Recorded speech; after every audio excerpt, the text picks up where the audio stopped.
What is going on, you Olympians? It is your boy, Greek Gamer or Nicholas here, coming at you guys with an informational Black Ops 3 video. Now, I will get more in depth on all the DLC 1 stuff and everything else, but right now, I just figured I uploaded this. I wanted to upload it for a few days. Really wanted to let you guys know that you can't not take advantage of LMGs right now. Now, I just have this gameplay in the background. You guys are going to see me go off in this gameplay using the BRM, and all I'm using is a quick draw, a red dot sight, and a foregrip. That's it on this gun, and I just go off.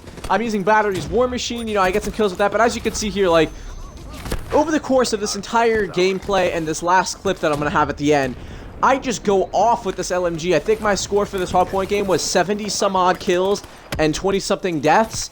And that was my first game using this to get gameplay for you guys. You know, I was lucky I got my gameplay done right away. Now, I just wanted to show this here, you know, this is just the dart, you know, being awesome. Because I didn't know that the dart was this good. I'm going to start using it a lot more. It's a lot more fun to use than I thought.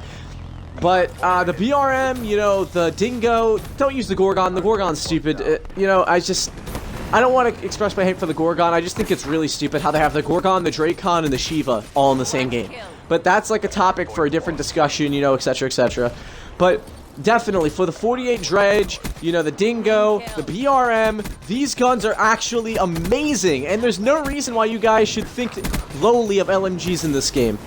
Now, they're not overpowered, but I will say they're borderline overpowered. And that's just to the point where anybody can use it and have a good time. Now, let me give you the pros and the cons of using an LMG just in case you're wondering. Pros: a ton of ammo, so you can spray into tons of enemies before having to reload. And the nice thing about LMGs in this game, at least for the Dingo and the BRM, they're actually very quick reloading for LMGs. You know, you don't have to open the top and put a new belt in, things like that. It's really nice and simple. Now, if you get fast mags, it's even faster, but I personally haven't gotten fast mags yet for the Dingo or the BRM.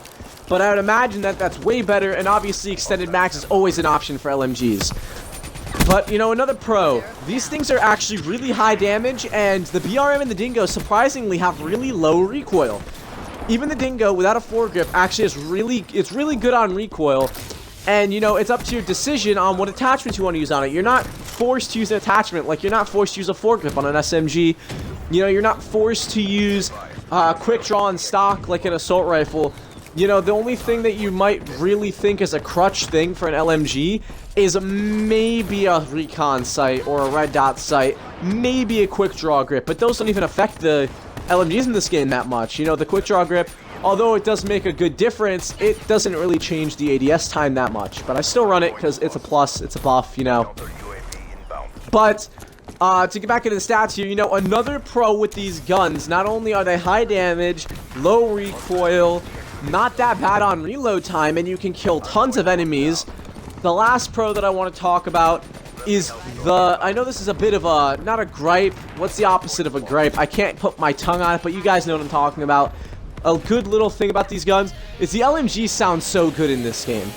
Now, even better, you know, if you're a silencer kind of guy, these things do sound pretty good silence. I've used silencers on LMGs before in this game, but they just sound so tough. You know, they're really high caliber machines, and they sound amazing. You definitely know if someone's using it, and that you should fear them when they're using this thing across the map. Now, the cons, you know, you do have a slower mobility speed, which can't really be fixed, but the assisted movement system in this game is definitely a plus for these guns. These have amazing range, but there is one downside to them, is that when you have to reload, it can always be at a bad time. I've caught myself at a bad reload a few times. But as you can see here, I could just keep shooting. You know, I don't have to worry about reloading. That's the best part. Now, that's pretty much all on LMGs. I'm just letting you guys know you guys need to take advantage of these guns. Do not overlook the light machine gun class in this game, as it is a very scary opponent to be facing. Don't forget to go try out the Dingo and the BRM, even the 48 Dredge, and please stay away from the Dracon. But yeah, that's the end of my little review on LMGs in this game. If you guys want individual reviews on LMGs or anything else about Black Ops 3, leave it in the comments section down below. I'll see you Olympians in the next video. Peace out, guys.